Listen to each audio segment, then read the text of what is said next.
Hi there. Welcome to New Tracks Modeling. New Tracks is an exciting new digital opportunity to obtain mentoring to help you improve your modeling. You will meet talented modelers and manufacturers from all over the world who share their model building skills and artistic advice. Improve your modeling and increase the confidence in your modeling efforts. Share your building efforts with fellow modelers and have some fun doing it. The shows are live on Zoom and YouTube, so be sure to join in and ask your questions. Now here is New Tracks founder and your host, Jim Kello, MMR. Look at it, and if you could spotlight me, Pat. Good evening. Thank you so much for coming this evening. We really do appreciate it. Hope you'll come back often and tell your friends about us. First, I'd like to start with our evening prayer from Father Ron Walters.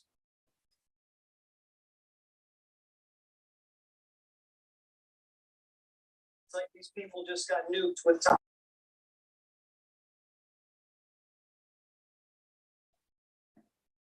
Creator of the world, as modelers and makers, we recognize the intricacy and the beauty of our world. We thank you for the vision and the artistry you have given us. Continue to bless us with your creative spirit. Amen. Thank you so much, Father Ron. We really do appreciate everything that you do for our show. You know, we have tomorrow night, we have our modeling lifestyle show up coming up. And we're featuring a really outstanding modeler in Dan Rousseau. And I hope that you'll be able to join us on that show. We have a short video that I'd like to show you about that.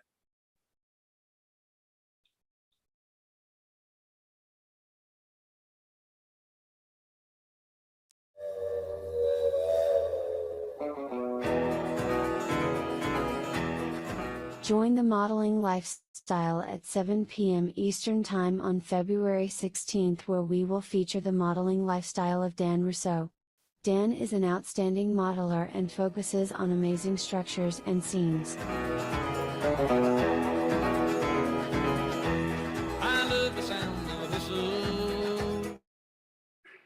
And Dan, Pat, if you could spotlight me, please.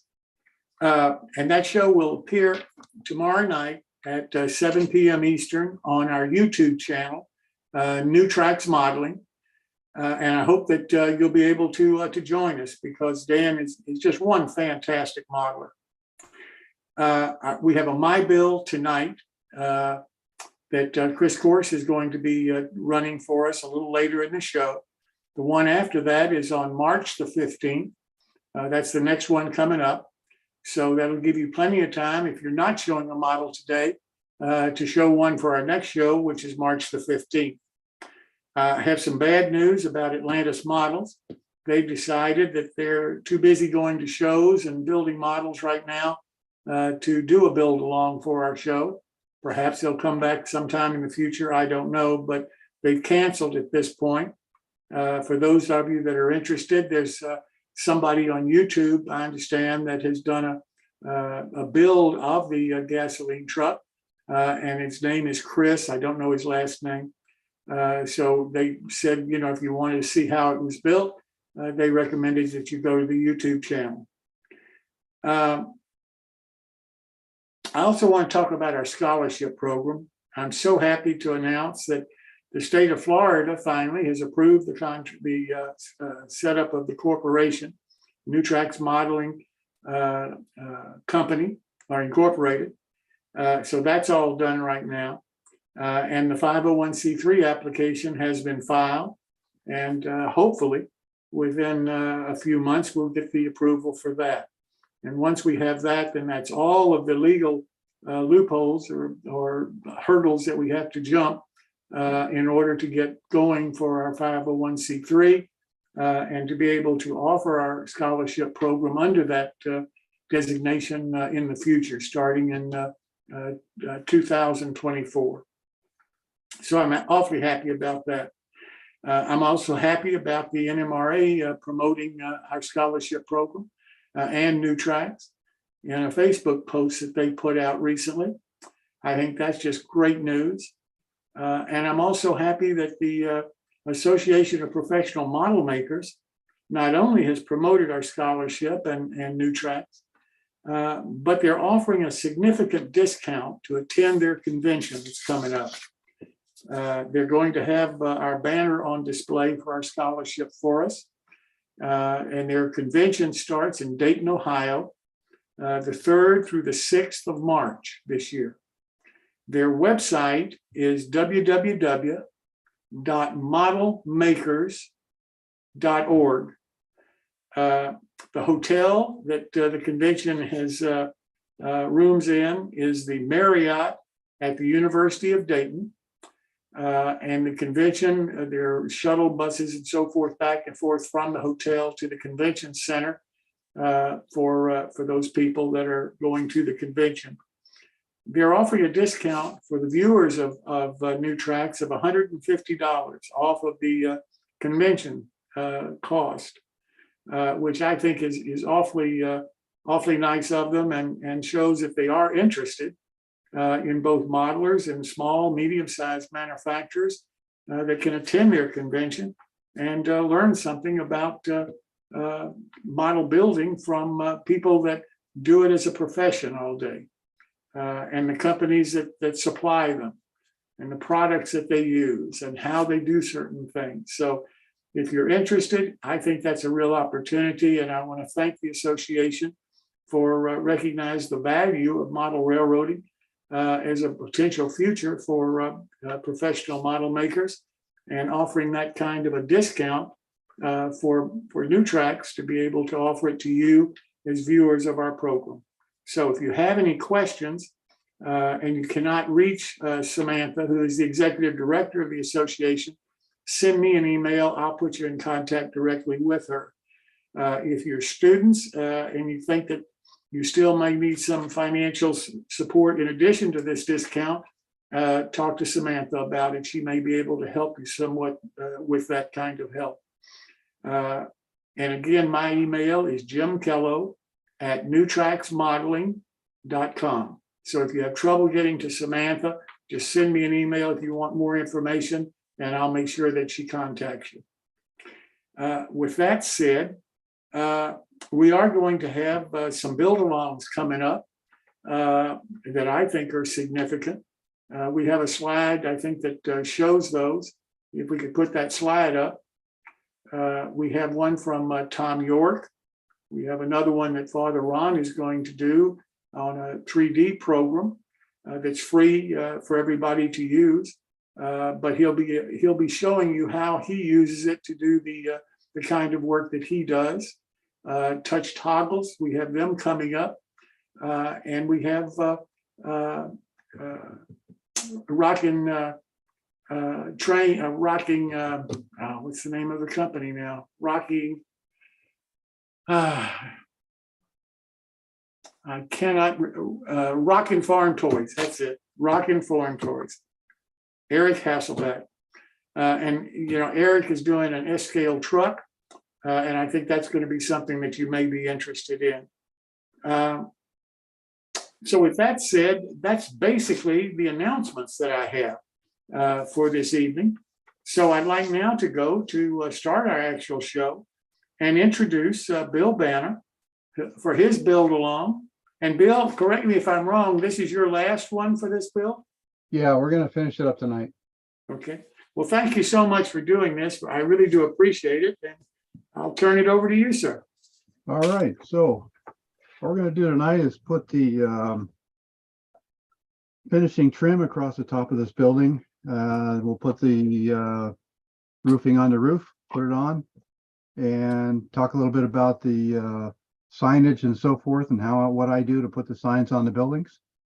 And that'll finish it up. So we'll just jump in and trim some of these pieces out and get them assembled.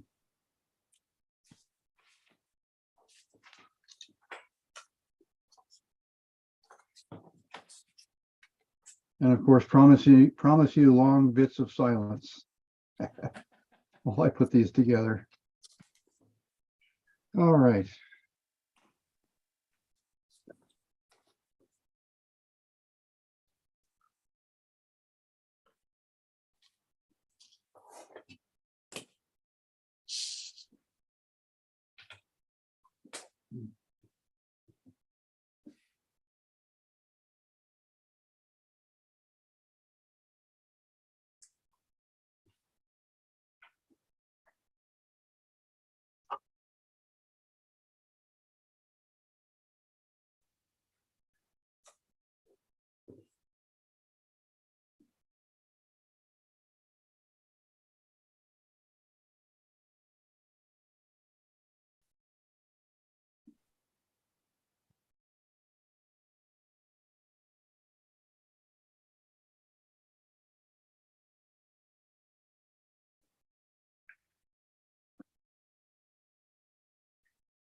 So the roof itself, 4 pieces. I don't know if I put this together last week or not, but essentially just some roof formers, the 2 roof panels. And generally I will take a piece of stripwood, lay it in the peak,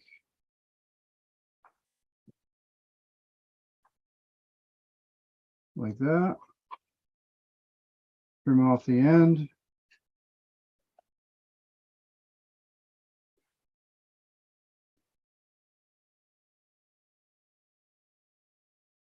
And then once the glue is set, I'll sand that down. However, for tonight, we're just going to take that off and not use it. We want to move ahead a little bit. And we're going to put the tar paper roofing on. And what I use is a product called silk span tissue. It's used for model airplanes. The kind that are sticks and tissue on the sides. So found it's got some nice texture, and I've been using it for a very long time. So take my spray adhesive, drop it on the floor, and do one side.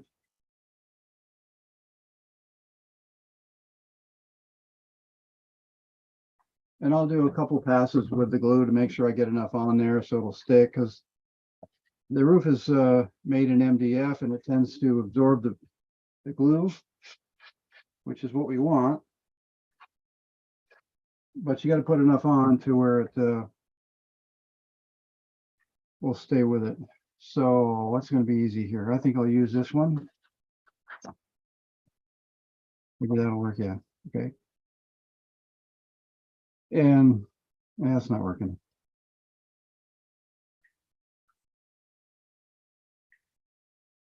Always like to have it so it's kicked up a little bit. Now maybe, no, that's not gonna work. I'll just freehand it, what the heck. So roofing is probably my least favorite thing to do. So I will cut wide pieces of silk span to where I can cover that roof, and 2 or 3 or 4 pieces of tissue right up to the top. All right, so let's get the other side.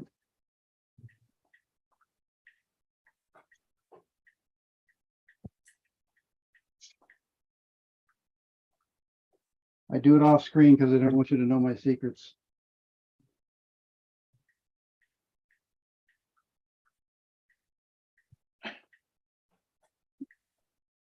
Right.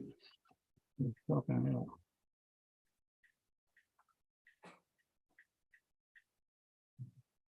mean, it's pretty easy stuff to do here.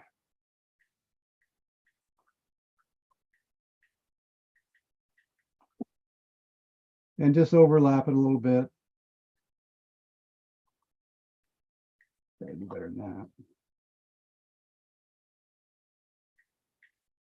Oh, better than that. Dark brush. Maybe some more glue. There we go. And then for the roof peak, what I'll do is sometimes I'll either have a piece already cut, or in this instance, I'm just going to spray the glue right on here.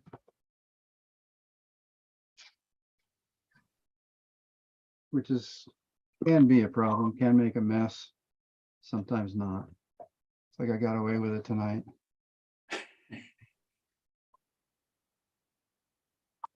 Thread that on, roll it over the top. And get a nice little square top. And of course, if I'd have left that 4x4 in the top, I wouldn't have this problem, but get a little weathering on that, some paint. Nobody will ever know. Except you guys. So I always overhang the roofing material and then come back later. Sometimes I use a knife or a razor blade or a pair of scissors and just cut it off even with the edge of the roof.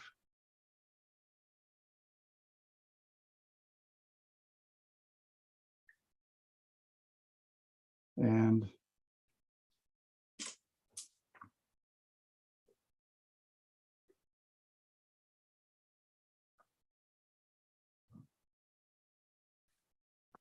once that's done, take it out in the paint shop, paint it up.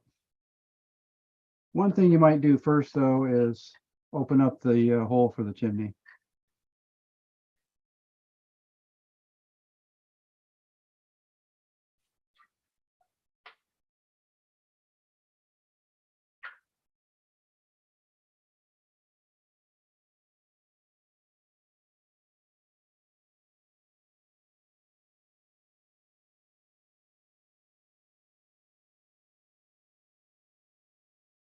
And just check the chimney, make sure it's going to fit, and it does. Sometimes, you know, you got to do a little whittling around the edge to get it to stand straight up and down. This one came out okay. Once the hole is cut, then I'll go paint the roof grimy black or something flat black, then come back, weather it, and put the chimney in, and end up with something that looks like that. Right. And this one's also got some trim that's been put around the edge. Yeah, usually I do that before I do the roofing, but hey, quick and easy. So drop this in place. That pretty much finishes it up, except for the signs. So we'll put a sign on the side of this guy. And what I do, I have in this little pot here, 50% glue, 50% water. And I'll take my sign, and I don't do anything other than dip it in here and let it soak for a little bit so it gets soft.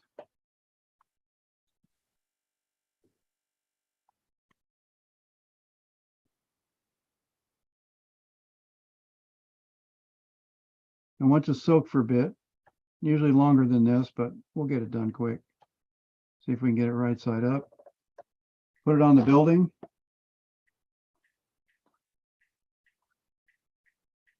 And take a Q-tip, get it a little bit wet, and just dab it into the texture like this.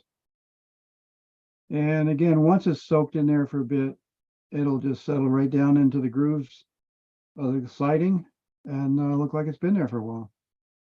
And you can always peel back an edge, you know, whatever you need to do to get it to show that it's been there a while. The larger signs, this sign here, and I think these 3 signs, they do have some laser cut backers that they glue to, which helps them sit there a lot nicer. The kit does come with a boot. If you can see that, yeah. That just glues on the side like that once you paint it. And there you go. This is O, there's the S scale version. And the HO version is stuffed away in a cabinet waiting for the next show. Yeah, fun little kit. Had a good time designing it, building it, and hope you have a good time too with it. Any questions? Not all at Bill, once. I can't thank you enough. I mean, it's a great looking structure and you know, it has a lot of potential uses. I mean, I think it's great. I really do. And I can't thank you enough for taking the time and trouble to come and show us how to build it. Well, thanks very much, Jim. I appreciate it. This one here is going to be a music store because I was able to find some instruments online, 1/35th scale actually. But once you put them inside the windows, I think they're going to look pretty good. And put some benches in there, some cabinets, so forth. Yeah, get some interior going. Gotcha. All right. Well, thank you so very much. Anybody have any questions for Bill? Yeah, Bill, the roofing material, do you supply that? Yeah, that comes with a kit. As far as other roofing is concerned, I don't sell roofing individually. There's enough other guys doing it that I just felt it was more duplication that didn't need to happen. But yeah, it's just simple silk span tissue, easy to get.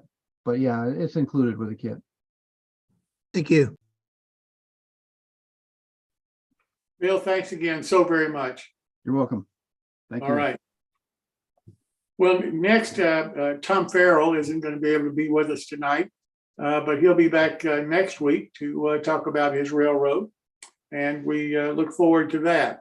So let me turn to Earl Hackett and his 3D printed CAD developed structure that he's building. So Earl, thank you for doing this.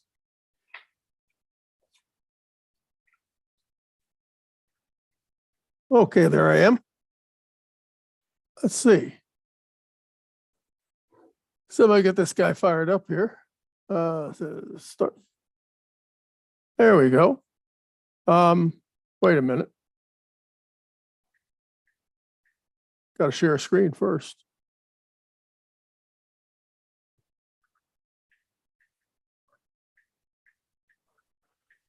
Share screen. Share. Okay, see a bunch of rhinos there? Yes, I do. Yep. Okay, there we go. Got the right screen, got the right thing. Okay, we're going to continue with the bunkhouse.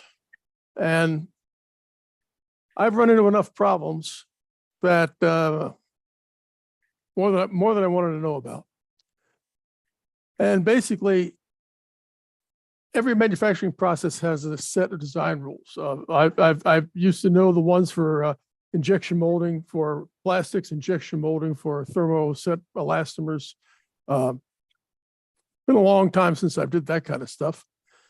3D printing, as far as I know, doesn't have a set of design rules. And these are design rules that specify, for example, you'll often see on a model a plastic sheet, a plastic surface with a stud stuck to it that you run a screw into it, you hold it onto something. Well, the design rules will go so far as to tell you what the radius of the fillet should be at the bottom of that stub, so you don't disturb the surface that it's stuck to.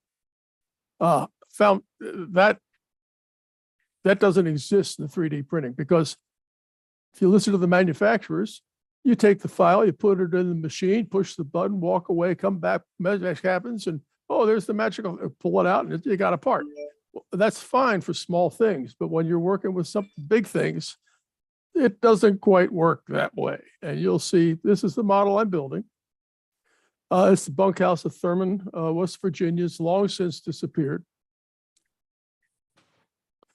I broke it into 3 pieces, and I've rebuilt all 3 of them at least twice now.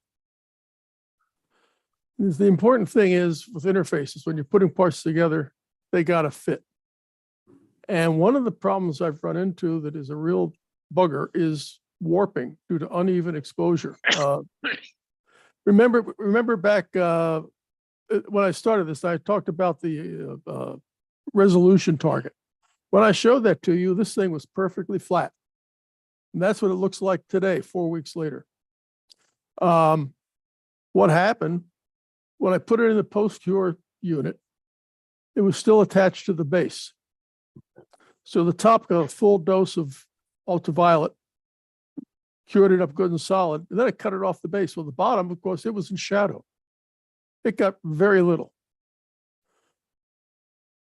When you cure something, when you polymerize something, it shrinks a little bit.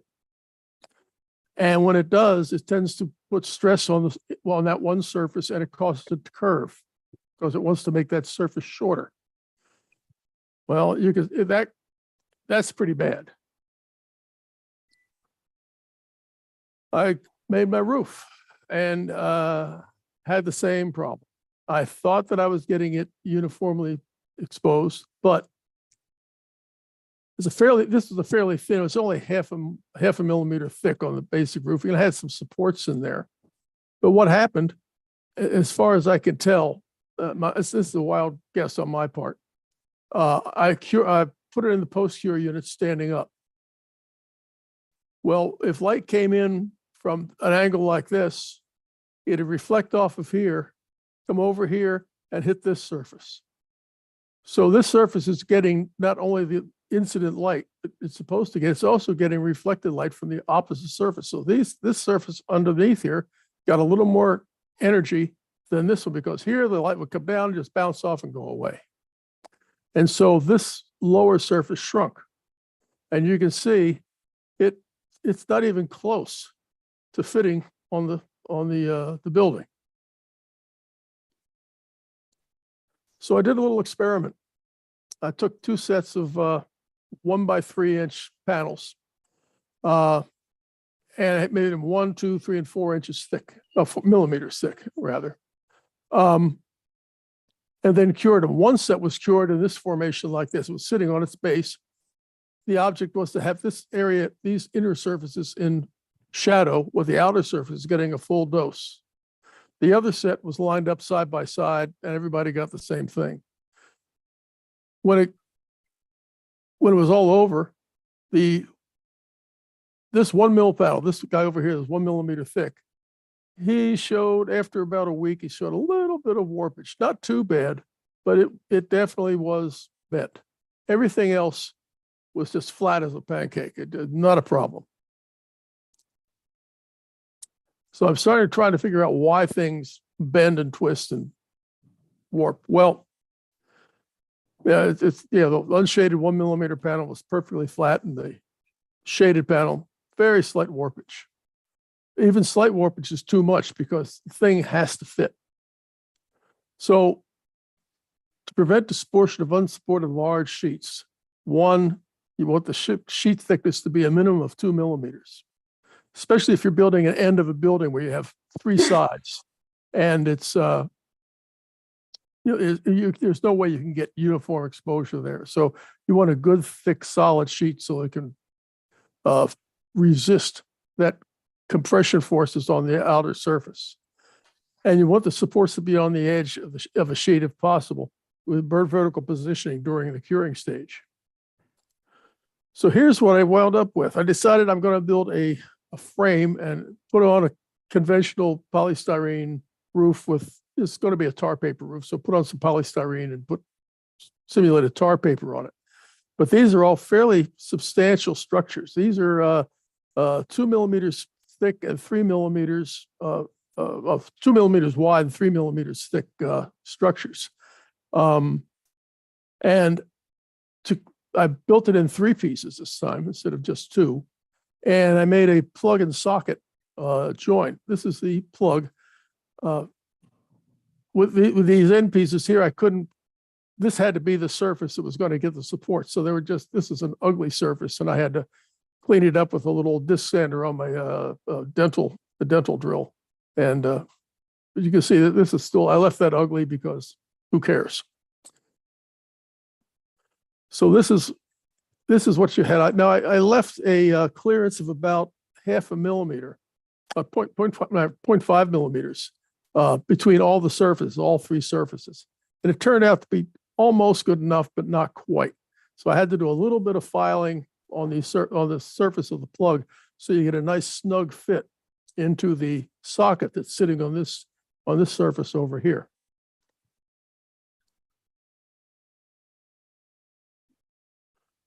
When you're all done, it's fit very nicely on top of the building. The nice thing about the plug and socket arrangement is that they don't have to be shoved in all the way. You have a lot of leeway as to where this thing is going to be positioned, because something this long is going to show shrinkage. And remember, we made this building in 2 pieces. I like to believe that I had it exactly the right length end to end, but it probably isn't. So having that ability to slide this joint back and forth just a little bit to get these end pieces lined up just where you want them is a real big advantage. Makes life a lot easier. So once you have it set up like this, you take a little CA, put a drop of CA in here, a drop of CA there, and that's it. The thing is solid as a rock. Now, what I'll do when I put the styrene on, I'll make sure that we have the styrene bridges these areas here, and that'll add some extra strength to the structure. So that was my learning for the last week and a half. It was painful, but we got there, and I came to the conclusion. Well, Jim asked me to do this presentation. He said, I'll give you 5 weeks.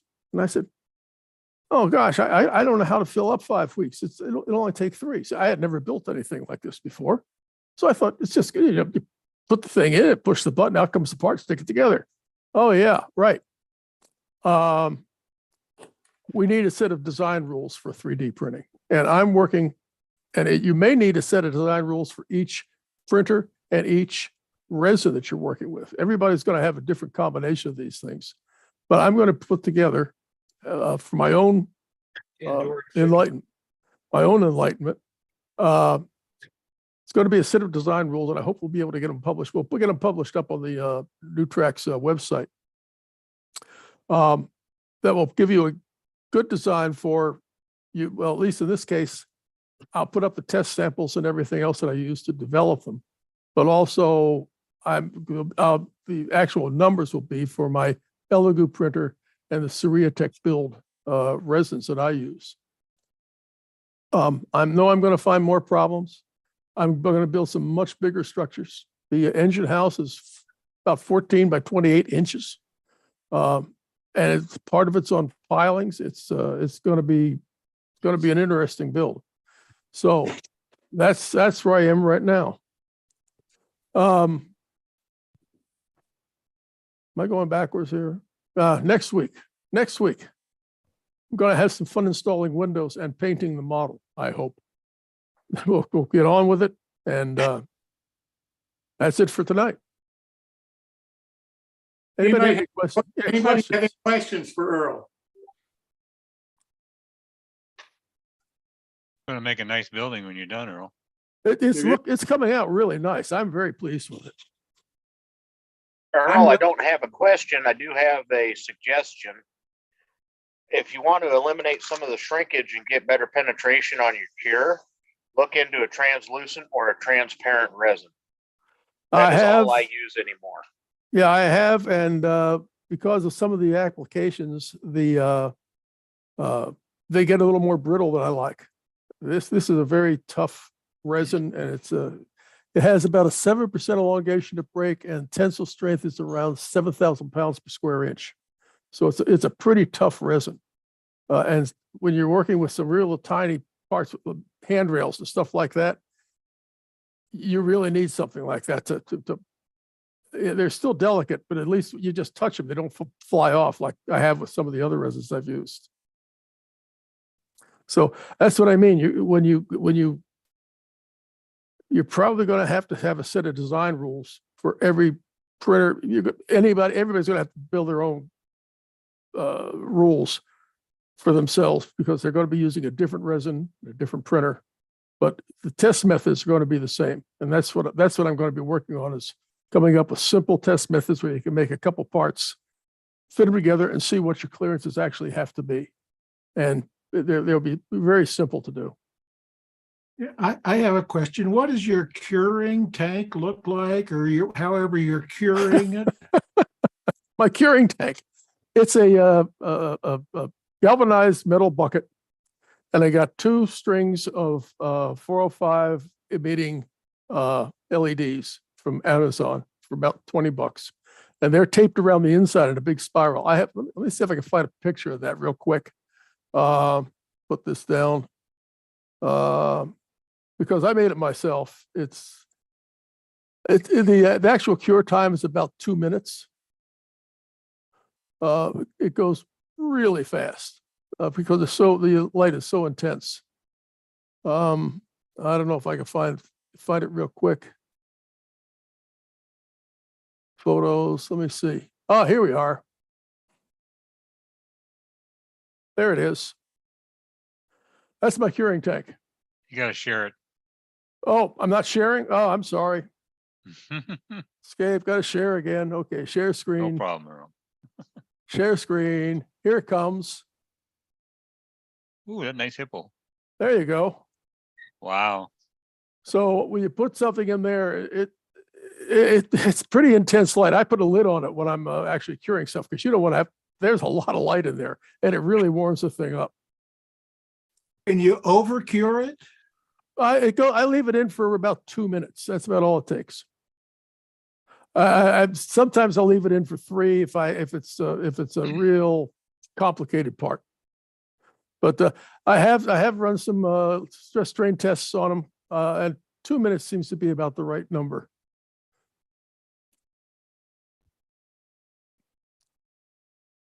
Earl, I can't thank you enough for putting together the information that we're going to post on the website, because I think that's going to help a lot of people try to figure out, what they need to start with at least. Yeah, you really, I thought this was going to be a pretty easy project, but I'll tell you, you don't want to start. You really need to do a lot of background work and research before you start something like this. Because like I said, I think I've made at least 2 of each of those 6 parts. And I think I made 3 of 2 of them because they just weren't acceptable. So you really need to, that's why I think we really need to have some test methods and stuff so you can develop design rules for your own operation. Anybody else have any questions for Earl? Earl, thanks so very much. We'll see you next week. Okay, take care. Thank you. Jim. Well, I'm sorry. Jim, Tom Farrell's here if you want him to do his presentation. No, we're not going to do that this week. He's going to be here next week. Thank you, Pat. Okay. And next week he's going to be on the layout with track work. So I think it'll be really interesting to see what he's going to be doing next week. Well, let's go to Chris Course for the MyBuild for this evening. And before I turn it over to Chris, I want to run the sponsorship video for Dan Darty's company, who sponsors this part of our program.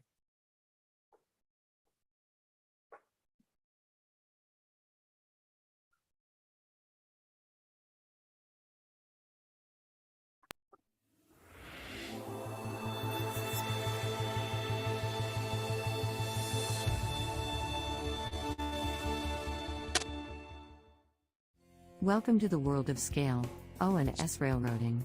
We are your resource for all O and S scale modeling. Both our magazines are advertiser supported and free to read online, download as a PDF, or even print. All advertisers are hot linked to their website, so if you see something you like, just click.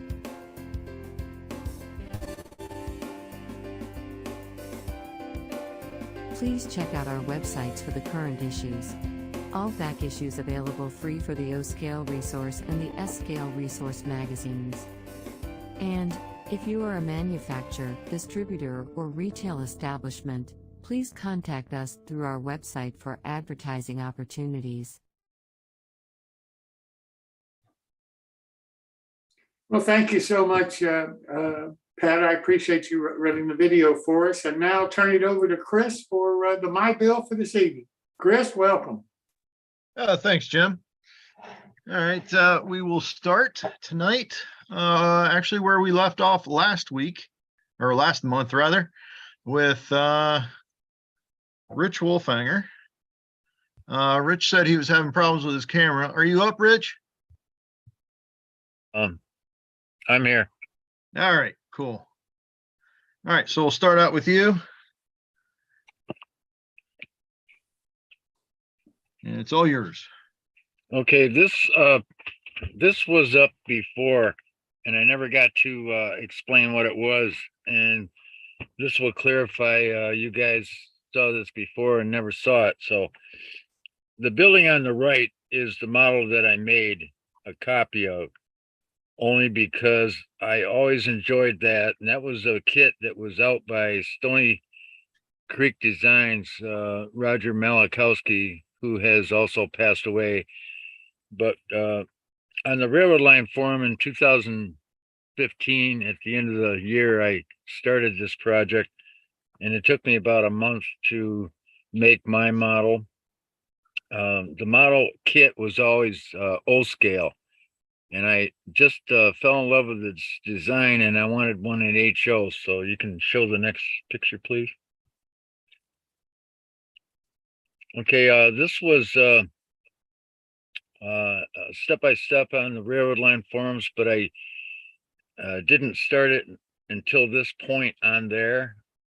And so I had most of this constructed when I put this picture up. I do like to make full rafters on all my models. It gives it a lot of stability. And this was the first building that I ever did that was multi-roof design. And I did this for myself as a challenge because I always like the multi-roof buildings that are either kits or scratch builds. And to force myself to challenge to do this was a feat in myself. But that roofing on there that's painted rusty red color is a 1/32 thick plywood. I found it at Michael's, but for a 6-inch by 12-inch piece, they want $20 for that, and I think it's expensive. But after this model was made in my future models, I decided to no longer purchase such a expensive wood. There's many other things that can be used, so you live and learn. That picture on the left shows 2 stone walls that I put the peaks in. I had a long rectangular piece, and I wet down my plaster and used my X-Acto knife to cut those door and window openings. And the round one was difficult to do, but I did it without breaking the wall. When I made the framework above those stone pieces that you see there, I put in some windows and doors that were fine scale miniatures, metal ones. But after I decided to finish my build, I made wooden doors that matched the ones that I put there. I don't like the metal ones really because it's hard to paint those up to get the metal to look like wood. So that's why I construct my own. You can go to the next pic. Sorry about that picture. That's just a messy work desk. Okay, I put cedar shingles on that, and I got those from Sierra Scale Models. This just shows how I did the part where I have the cross piece that was on there that showed those rafters. This is how I place those. I just do them randomly one at a time and try to get it at least about a 1.5 foot reveal when I put those on from layer to layer to row. And I have to cut all those up with the scissors. Scale pieces about 18 inches long. And so I glue them on. And I'm sure you guys have done this before with either paper or wood yourselves. You can go to the next picture. Okay, this is, I made all removable roofs for the structure on the left. The structure on the right is that portico dock or whatever you want to call it with a roof on there, and that's glued on there. The section next to the track is not weathered with any stains or powders yet. And I did put interior lights in that, and there's interior furniture in there as well. But I wanted to show this picture because that on the bottom where you see that porch with no roof, I left it that way. And the building that's attached to the end of the main structure is also hydrocal on two sides and wood on the other. You can go to the next one. And this was my finished project. That stairs is a little difficult to do, but I get through those pretty well. And that dock is there, and it has I use Monster Model Works 1/4 inch pieces that they sell for the supports under that dock. I just like the way they look when they're weathered. Overall, it was a pretty decent build for me, and I was surprised that it turned out so well. I'd only been modeling 3 years at this point. Doing Really, scratch build. That's interesting looking, it really is. I wish I had a layout to put these all on, but I don't. I don't have the space right now. But what I'm thinking of doing is doing a shelf layout, and I don't even care if it doesn't have track on it, as long as I have some hills with various levels that I can place my buildings on, so at least I get to view them rather than have them sit all over a shelf. Yeah. And there, I think there's one more photo. That's the other side of that. Sorry for the fuzzy pictures, but I took those with my cell phone. That's hand-laid track there. Wow, that's very neat, very neatly done. That rock at the end there, I picked it out of the driveway. It looked like pretty cool to use it for a, what do you call those? Bumper. Yeah. All right. I think we do have more pictures for you. The ones you sent in the other day. So we'll go to those. That was an amazing feat too. This was a model by one of the major manufacturers. You guys have probably seen this before, but I've always wanted this engine house, so I decided to start scratch building this. Now, what you see here is the result of 30 days from start to finish. The roof trusses in this are about 8 inches long. I have no trouble making those because when I was a kid, I was in my early 20s and I was working at a place that made roof trusses in real life. So these are easy to me to do in real scale. That little portico at the end on the right lower bottom is HO scale corrugated metal roofing. I have a hard time painting that stuff, but also it gets pretty sharp at the edges if you go to cut those with I use the scissors instead of a X-Acto on those because it always rips them up. You can go to the next picture. That's where I've started to add the purlins to accept I put seam steel roofing on that. In fact, I just did the roofing today. I didn't show you a picture of that yet, but this is still under construction. There's a lot that I have to add to this, more details, and I want to, that building on the left where it has the shingles over gray roof is the machine shop, and it has a lathe and a drill press in there, but I want to add a steam engine and a boiler for power. So I'll have to install the pulley line and include all the belts. And that's going to be a booger to do too, because those machines are kind of small. To try Is to that cut a slate roof? No, it's plastic, but I painted it to look like it was slate or wood, but it's not. Yeah, it looks like it's individual hand laid. I think it's resin, but I'm not sure. But it looked that way underneath.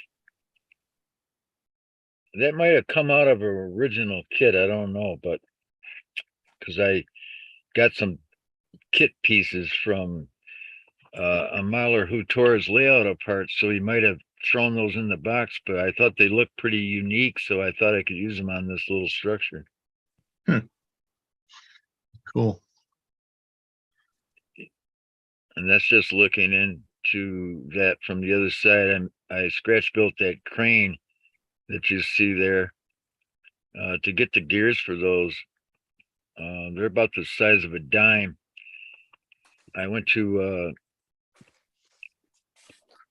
Joanne Fabrics. I don't know if you guys have those in your area, but they have like a bin of little gears and little packages that you can purchase, and I thought they'd be just the nuts for that crane, so I put 3 on there, and then I glued my chain to it and added the pulley, and then I put a ladder up the side so the guy can get up there and do his maintenance on it. Oh, another thing is these windows I put in here were Grant Line windows, and after I got them in there with all the window glass in them, I decided to change the color of them. That's crazy. You got to have a pretty steady hand to paint with a small paintbrush to paint those mullions without getting it on the glass. The next time I think I'll choose my color and stick with it. Yeah, exactly. But I got through those okay. Yeah. Oh, nice stonework on this one. Yeah. Hydrocale and pick it with a dental pick. Yep. That box that you see there on the little platform with the boards in disarray. When I took these pictures, I had that sitting there. I was thinking about making that into a boxcar, but I forgot to remove it when I took the pictures, so I just left it. Looks like somebody just built a new. What that is it's a narrow gauge sand car. I was going to build it, scratch build it, because it's smaller than the HL scale one. So it kind of looks like a box that either somebody's got to make a new one or they tore them off that one.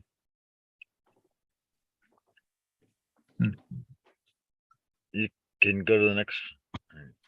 That shows the inside of that machine shop with my lathe where I have to attach the belts to that. And I'm Yeah, gonna have to. Go ahead. Got a lot of work there. Yeah. I think I might just leave the roof on it and forget it. That's what I would have done. We still have that option. Yep. That shop I built there is board on board, plus the battens are board on board. And actually I had those all done for that whole shop in a week. Huh. And the other thing is, now that it's spring, my wife wants to go out and rake the yard. Well, she's like upset because I'm working on these models, but I really enjoy the modeling. I want to plant corn in our yard so I don't have to mow. All right, this looks like the last one. All right, that's just before I added some boards across the top of that, and that all three of these roofs that I did are removable. Yeah, I mean that makes sense because you've got a lot of details, and if you want to show it off, you need to pull that roof off to be able to. I did want to say one more thing. Since you don't see a sign on this, so there's no name on this. So this is actually No Names Engine Shop. Of course, that's because of my email address, but the property is now owned by the Slacker brothers, and they're sitting on that upper portico playing checkers. I'm a slacker and just a slacker. And they're playing checkers and they're not doing the work. Come on, fellas, we got work to do. All righty. All right. Well, thanks for sharing, Rich. This is some incredible work you've got going on there. I gotta finish. I gotta do some scenery around this as well. So if I get all that done, I may show this again completed. Yeah. Are there any questions for Rich? Yeah, you're gonna light it, Rich? Oh. That's a feat in itself. I know. Use perhaps, LEDs.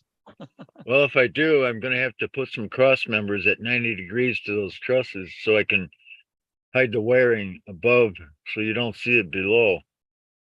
You could run some steel rod across there, a small diameter, and just solder to it and then add it to the wiring going down a tube or something. Just an idea. Get any more on this and I'll be down the tube. All right. That building's 48 scale feet across, so that's like 6 1/4 inches, and it's 8 inches the other way. Yeah, it's pretty decent size. And that little building, the machine shop, is 3 by 3 1/4. Cool. I don't know how people can do N scale or the smaller scales. I mean, HO is bad enough for me. Yeah. Alrighty. Well, thank you for the opportunity for showing these. Yeah. Thanks for sharing, Rich. Any more questions for Rich before we move on? All right. So I'm gonna pull this out of. I'll try to anyway. Thank you. Yep, thank you. Now we'll move on to Bob Farquhar. You up, Bob? Yes, sir. All right. It's going to be an HO scale build. This is a kit from Interaction, based in British Columbia. Once it gets there, I'll tell you about it. There you go. So there's a detail kit with this thing as well. Where the doghouse is on the left-hand side, they have a magnet on the bottom of that. In the grass, there's a reed switch hidden there. When you put that doghouse over the reed switch, then the lights come on inside the trailer. And inside the trailer, it's all fully detailed. There's a TV and so on, kitchen. I made a cast iron fry pan with 2 eggs and 2 pieces of bacon in it. And I'd never thought about doing toaster until somebody mentioned it later on. Anyway, where I can't see it very well because the blurry, but the far corner of this, there's a sandbox there with the kids in it. And that's where the 9-volt battery is feeding that the LEDs inside the trailer. That roof has been glued down properly since this picture, because you see a little gap there between the side and the roof, especially in the middle part there. But yeah, a lot of fun doing this one. A lot of good details with that kit. Yeah, that's what I hate is you put something together and then you start taking pictures of it and you realize, oh crap, there's a Yeah, gap. yeah, and you find all your mistakes or whatever. Yeah. I did see at one point a forum that talked about if you want to find your mistakes, take pictures of what you're trying to show off, and then don't release any of them. Just take and go through and with a fine tooth comb and find all your mistakes, then fix them, then take your pictures. And they do too. You're like, oh man, you can look at this 10 times and never see that gap, but once you take a picture of it, there it is. Yeah. All right. I think we've got one more for you. Oh, that's a better picture of it anyway. Yep. And I bunch of by the doghouse, there's a little piece of dog turds in there, and I have a guy inside the bathroom having a whiz. A lot of detail in a little spot. Yeah, Just add another spare tire on that open area. Yeah. Yeah, you didn't need to glue the roof down. You just need to put more tires on it.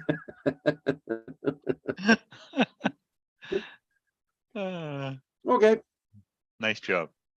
All right. Any questions for Bob on this? All right. Well, thanks, Bob. Appreciate it. Lots of detail in a very tiny space on this one. Bob, let me ask you this, but where did you get all the detail that you put in there? Did that come from interaction too? Yes, most of them are. There's a detail kit. You have to pay a bit more for that. But the dog, for example, the doghouse, that's from something else, and the laundry is from something else. And then the lawnmower's from something else. But the picnic tables came with the kit, and the lawn chairs, the barbecue. Bond. Kershaw and Jim's Trust, where they. Okay. Yep. Alrighty. Thanks again, Bob. Okay. All right. I did get an email. I don't know if Daryl Jacobs is going to make it in tonight, but Daryl, are you up? Yeah, I'm here. Okay. All right. Looks like you've got 5 slides on here, so we'll go ahead. Okay. I noticed when I was putting the slideshow together that you and Bob have, shall we say, opposite tastes when it comes to that kit. I didn't realize you were gonna that Bob was gonna have We'll this get to here. that. But we'll show them what the other half of the trailer park looks like here in a minute. Yeah. So these are just, I was just doing some experimenting and starting to play a little bit more in organics, organic shapes and 3Ds, three-dimensional design in Rhino. So as an exercise, I always wanted to build a rocket ship ride. So there I built a rocket ship ride and designed it all in 3D. You can actually put a scale quarter into that slot and it will fit. There's actually a notch in the slot. So I haven't printed any 3D quarters, but I'm thinking about trying that in O scale. That came out really cool. I was going through these pictures and I just couldn't believe it. Yeah, it turned out really nice. There's about 5 hours of, probably closer to 6 hours of design work in there and tweaking to get that. And it turned out pretty good. So yeah. Next slide there. All right.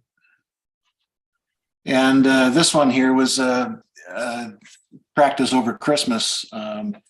And what I did was I had a couple of crowns that needed to be put in and back and forth to the dentist office, sitting in the chair for hours on end. So I took a few pictures of the suite. My dentist was leaving, so I built this as a little present to him in HO scale. And it's all 3D printed with some bent wire for the lamps and hangers. And then with the chair, I found, I don't know if you guys use Easy Line very much, but it's so flexible and so it hangs so well. So in the bottom there, you can see the cords coming down from the dental tools, hangs in there beautifully with a bit of CA. If you try to do that with wire or something else, you won't get much of a hang there. It'll kind of always go the wrong direction. So that was kind of fun on that end. And the stands in between are all 3D printed in one piece, including the soap and the sink. And if you design it right and hang it right when you're printing it, it all turns out and comes together. So next slide. Hope he gave you a discount on that. Yeah, he did actually. The second time the crown was warranted because he swore the zirconium one that I couldn't break it, but I managed to bust that in 3 months. So he replaced it with a gold crown. So I felt obligated to help him out. So next slide. Yeah, and that's just another view of the same thing. I built a little diorama there for him, but this will be a little suite that's available and you can put it in an office window or into a kit that has a large office window. Yeah. Cool. What scale is that in? That's an HO scale, so that's 1/87th. Okay. my eyes are 1/48, but with an Optivisor, I can get down to HO, so. Alrighty. Yeah, and of course, Bob showed you what one side of the trailer park looks like, and I'm showing you what the back trailer looks like in the trailer park. So decided to have a little cook studio in the trailer and conversion. And so this is a kit that we put together and have been working at, and combination of laser cut bits and 3D printed bits, like that desk in front with the clutter on it. The top of it's 3D printed, and then the sides and base are laser cut. I find doing that combination of the laser cut and the 3D printed, you can get some crisper designs and comes together a little bit nicer. And next slide. Yeah, so this shows you on the left side, this is again HO scale.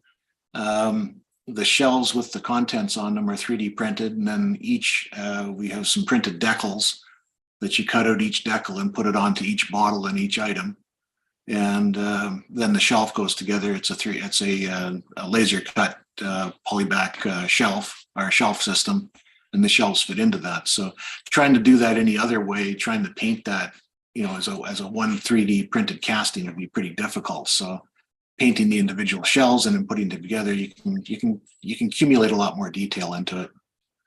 And the right side, I don't really know what that is. I'm not an expert at cooking meth. I've kind of picked my cue from Breaking Bad, and that's about it.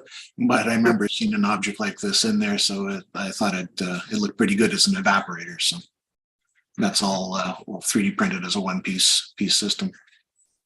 So there you go. I don't know which sides. Bob shows the bright side, and I show the dark side. I think that worked out pretty good. So thanks a lot, Chris.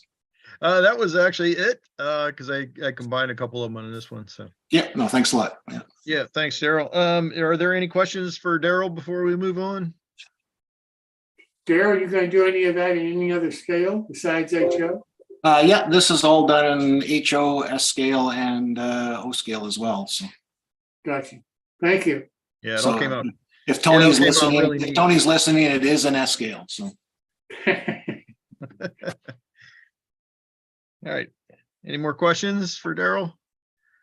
Well, thanks for sharing, Daryl. I personally really liked the little rocket ship ride there. That was really neat. All right. Next up, we have Jeff Jordan. You up, Jeff?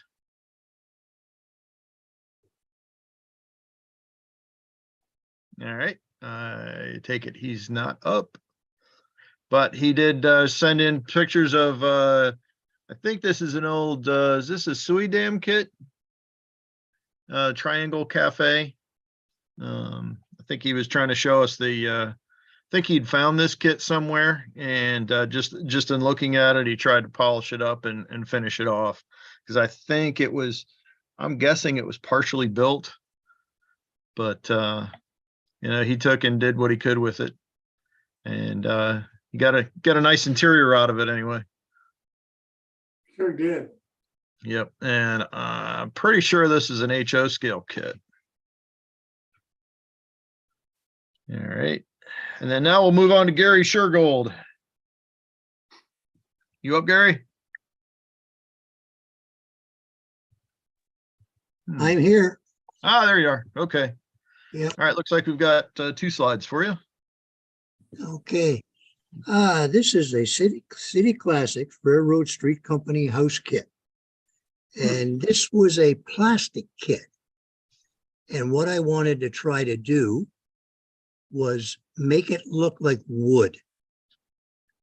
I watched a video on how to do it, and I thought I would attempt it, which I did. I'm hoping it looks like wood. Yeah, it's fantastic. I would never have thought that was plastic. Yeah, it's all plastic. The porch roof and the shed roof at the back, those were leftover shingles from another kit I had done, and I ran out of material, so I couldn't do the upper roof. So later on, when the owners make a little more money, they'll get a set of shingles and put the shingle roof on. The upper roof is tar paper, put on, and then everything was weathered. The weathering technique on the side of the building was done with, it's called stripe painting. You use a bunch of different colors and you go over with streaking, and you streak multiple colors on top of each other. And you end up getting that old fashioned weathered out wood look. And Gary, that would be a great demo to schedule with Jim sometime. To Yeah. find an old piece of plastic kit and go through the steps that you do to do that. Yeah, that's an awesome idea. Yeah, I have, right now I'm working on a presentation. It's a scratch building presentation that I was going to talk to you guys about at the meeting, and see if you wanted to go ahead with not MyBuild, but a Build along. build along with it. Yeah. Yeah. Yep. So, but this was my attempt, my first attempt. And I thought it turned out fairly well. You can see there are some raised boards on it. And I just basically wanted to put it out there and get, some of you other modelers' opinion on what you thought it was, how it turned out. That is fantastic. I think it looks fantastic. I would never have thought that was plastic. Yeah, that's an all plastic kit. It's a time consuming process, but it is worth it. So is there like when you layer the paints, do you start out with like a light color, then a dark color, and then move back to light, or how does that work? No, you just, I picked out the colors I wanted to use on it. Like there's some browns, reds. There's a bit of grayish. There's no white in it whatsoever. The model itself, believe it or not, was white plastic. Are the windows molded separately, or are they, is that all No, one? those are a solid molded piece. And then the technique you use, you use the same technique on every bit of the plastic. That's why it's so time consuming. It's basically taking a razor saw that one of those razor saws, and scraping. And then there's another technique for board lifting. You'll probably spend more time prepping the model than you actually do putting it together and painting it and then weathering it. How'd you build the roof? The roof it was a plastic piece, and what I did was I put tar paper on the top of it. Ah, okay. I didn't use their roofing material was just a piece of plastic with striped lines, and I didn't like that, so I went and I put actual black paper used as tar paper and put it on and then weathered it. Okay. The building itself isn't that big. It's 2 1/4 wide, 5 inches long, and 3 3/4 high. Gary, what's the stone foundation made out of? Was that a sheet material? That's all plastic.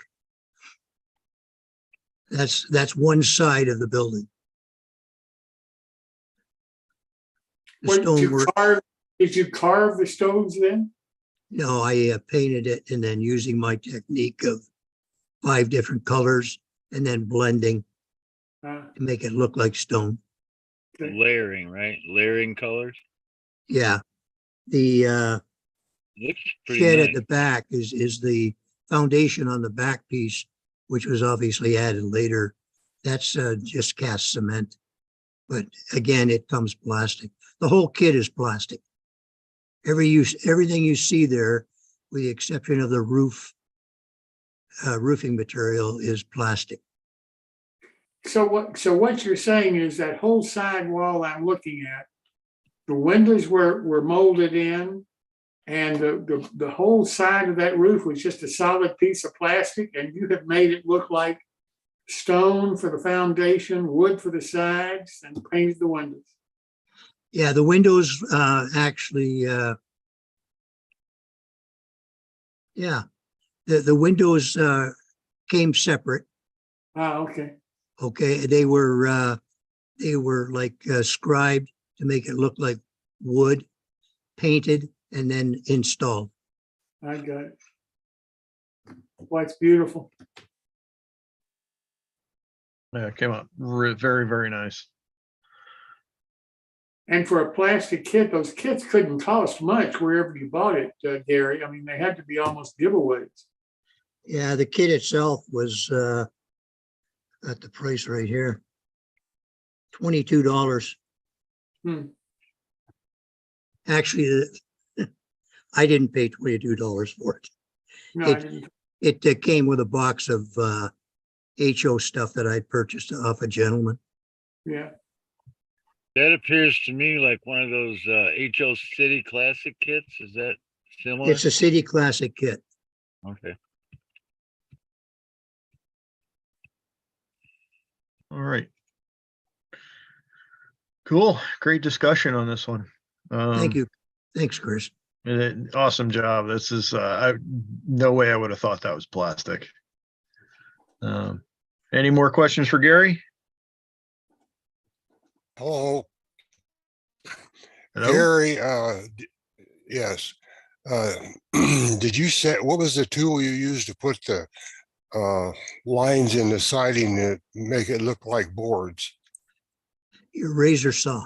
Razors, okay. You know that they come in different sizes and right. Yeah, like I'm sure every modeler out there has one. Okay, and thank you. It's basically there's a certain way you hold the saw so the teeth gouge into the plastic, and it's a method that by drawing one direction only, and what it does, it gouges in, gives a grain to the wood. Well, it gives a grain in the plastic, and then how'd you get the raised boards? No, how'd you get the lines so even? They're straight across or not? You don't have to worry about that. The lines aren't straight.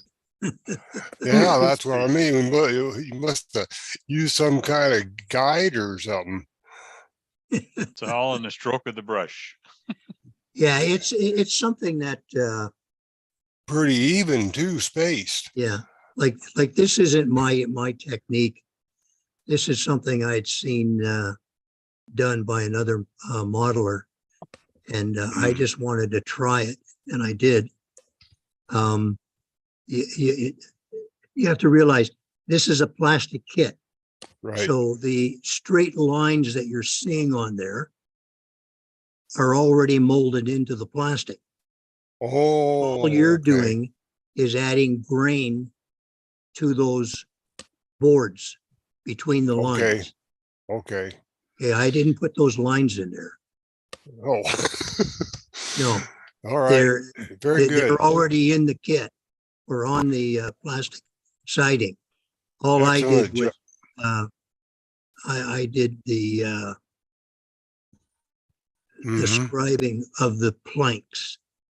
Okay. Gotcha. Okay. Yes. Excellent job. Alrighty. I know if I do another one, I would do more board lifting on it. It gives it a more realistic effect. You can see on the side, just above the window in the little to the left, the one board that is raised, and on the bottom there's a couple. Yeah, this is the other side of the building. And what I would do next time is I would lift more boards. The back shed area, the add-on, you can see a few of those boards. I lifted a few more of them, and you can see them in the down near the bottom, little below the window, and off to the left corner. The boards have been lifted. You know, some of these modelers that do the lifted boards also have told me that they use 1x wood and glue them on. But I'm thinking in HO scale, that's difficult to do. I think most of those modelers that do that is O scale. Am I wrong with that? No, this building here is O. I'm sorry, it's HO. But lifting the boards it's a technique in itself, and it's really simple. Like if you were to see it done, you'd be amazed. Straight razor. You have to be very careful, but you can raise the plastic. What do you use, a straight razor with it? It's a straight razor. Yep. Those things are so thin though, wouldn't they snap and break? No, if you do the technique that is shown, it's really simple to do, but you have to be very careful. And then if you do chip it out, so what? You do get chip siding. You just weather that area and it'll look like a piece of wood's been chunked out. I don't lift my boards on mine because I don't want to cut my fingers. I know the feeling. Painfully know the feeling. Alrighty. Anyone else for Gary? Alrighty. Yep. And we're back to where we started. Okay, so that is it for my build for this month. So let me see if I can find the last slide on here. Whoop. You'll lose my slides. Oh, Martin? Yeah. I don't recall seeing any. I'll have to go back and look. Oh well. You could always show them yourself, Martin. Yeah, you have them handy? Give me a minute. Well, I can show some of them at least. Hold on a minute. Let's see. Where'd it go? Just had it. Oh, there it is. They changed the icon. Let's see. Share screen. You need to send those to Chris too, Martin, so that he's got them. I think I did about 2 weeks ago. Yeah, but he doesn't have them, so you need to send them again. Let me see if I can find them in here. Well, Let's see. It's on. Oh well, it's not going to let me do that. Let's try that again.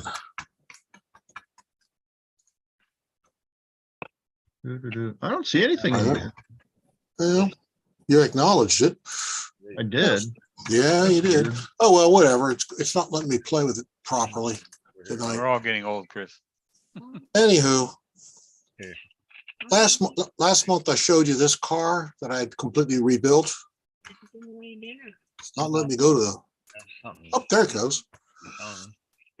So yeah, so we'll start where I left off last month because I did the outside and I said the roof came off, but there's nothing on the inside. I foolishly put stuff on the inside. It only took me a month. So there, it looks pretty bland on the outside. There's the inside. So now it's a dining car. We've got plates and glasses and mugs and bottles and chairs and tables and a full kitchen. And a few people. Obviously, everybody else is out working, except the foreman. So, yeah. And my stove, all the pots and pans, implements, etc. And all the paneling on the walls, all the wainscoting, all the beams, everything, and the glazing were all added to. So quick and easy, but it took me a couple of weeks.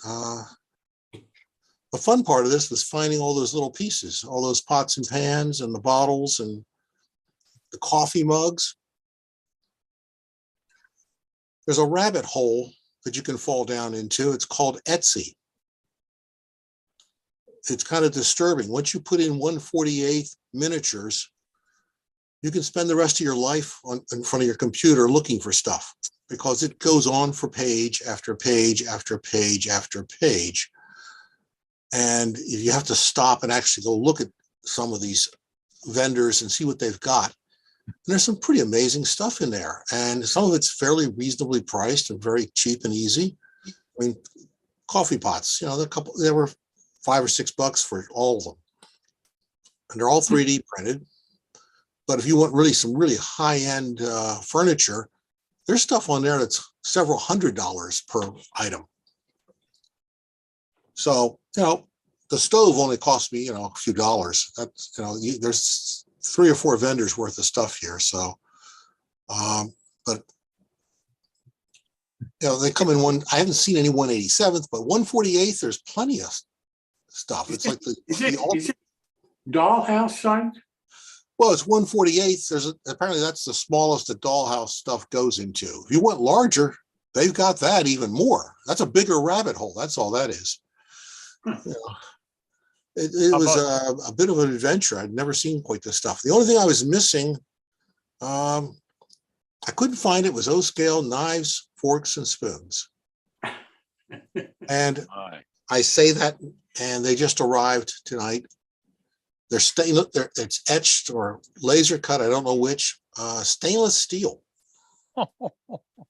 So I have to cut them out from the fretwork, paint them and put them in here, and then this car will be done. And it comes with all kinds of butchery knives and all kinds of stuff. Where'd you get the chef? I don't know. I really don't know where he came from. Oh, wait a minute, let's back up. I think that's an Artista figure. Okay. I think they're both, well, I know the seated one is an Artista figure. Yeah, so I put a coffee cup in his hand and painted the inside black, so it looks like he's got a cup of coffee. You know, most of the stuff, that's either from, some of it's out of my parts box, some of it's from 2 or 3 different vendors off of Etsy. There's a couple of Berkshire Valley things in there, and there's some other odds and ends. And that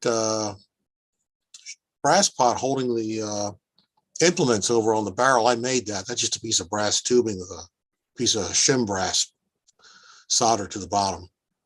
So it seemed like it would be more interesting if it were, you could look through the windows and see something going on. So it seemed like a better way to finish this car off. You know, it's the same problem with structures. You look in the windows from the front, and you look out the back. There's nothing in between. There should be walls, there should be people, there should be furniture, there should be something in there just to block the view. You mean put a fake wall in. In this case, I just put all this other stuff in here. Could be lights too. Well, lights are always good. I'm not sure I'm going to put lights in this, but I could. Actually, I could. The Evans design stuff would work well in this. Actually, I could attach it and glue it to the roof for the interior, and just leave the battery in it, and you could just turn it on and off when you wanted to. It's very doable. Well, there you go. All right. Well, thanks for sharing, Martin. I'm sorry I didn't see your email. In fact, I just looked at my email again. I don't see it. So look in the spam. Who knows? That might be where it ends up. I get thousands of spam these days. So I've noticed that being a bit of a problem. But if you could send it again to him, Martin, I'd appreciate it so I can get it. Sure. Give me a second here. Thought I saw it. Well, it would have been a while ago. Oh, well, I'll get back to him. Thanks. All righty. Well, thanks for sharing, Martin. Yep. Martin, any chance you can publish those pictures in those trail trains? I actually was going to send the article to the NMRA magazine, our regional magazine. Yeah. The whole process, write the whole article. All right, so I guess we'll conclude with the finishing slide. The next MyBuild is March 15th, and it's featuring you. If you have not sent us photos previously, please do so. We'd really like to mix it up and get some new faces and some new approaches to these different items that people are building. We want to see something unique, something really different, something we haven't seen before. So if this is you, please drop me an email, railrunner130@hotmail.com, and we will get your stuff in there. Make sure that you do get an email back from me on that. Oh, it would have helped if I'd shared. Apologize for that. Oh, all right. And so yes, March 15th, railrunner130@hotmail.com. And please send us what you've got. Thanks. I'll turn it back over to you, Jim. I got it. Before you go, Chris, I got to ask you, how's the barge coming? The barge, actually, I made a little bit of progress this week. I did another 3D print of the front end loader, and I was gonna try to fix it myself, but I need to get Dylan to fix it because it's the where it connects. Actually, I've got it right here.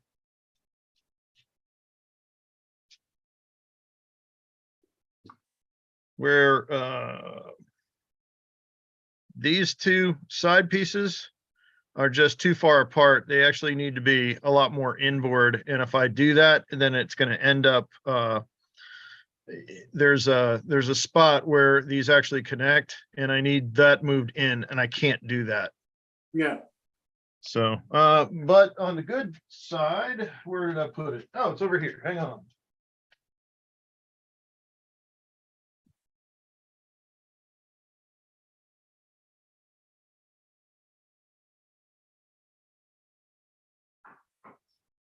On the good side, I have the display for it done. We're pretty close to being finished. So, because the idea is the rail car with the full hull version will be sitting on the top, and then the version that will be the water line will be sitting down here in the water. That'd be neat. Yeah, I hope so. All right. Well, thanks so very much. Sure. Yep. Well, that's it for the MyBuild this month. I hope that you enjoyed this. Most importantly, I hope you learned something from the modelers who talked about what they're building and showed you their models. That's what this is all about. Try to encourage you to build something. Maybe try to pick up some tips from them about how they're doing things that may help your modeling. So I hope you enjoyed this segment, and hope that you'll enter your models in the next one, which is coming up March the 15th on the show. Just let Chris know, and we'll make sure that you're on the show with it. And that's it for our show tonight. We'd like now to have Phil show us our caboose section.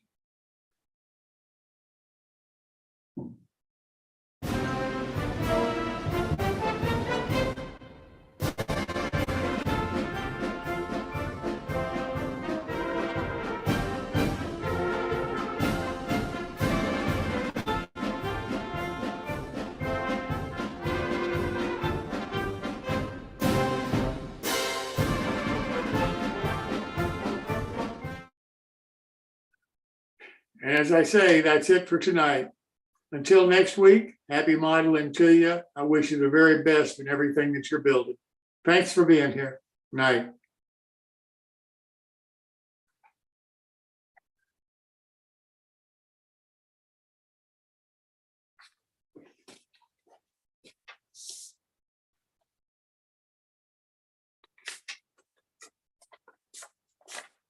Great caboose, Phil. I played it. Oh, okay.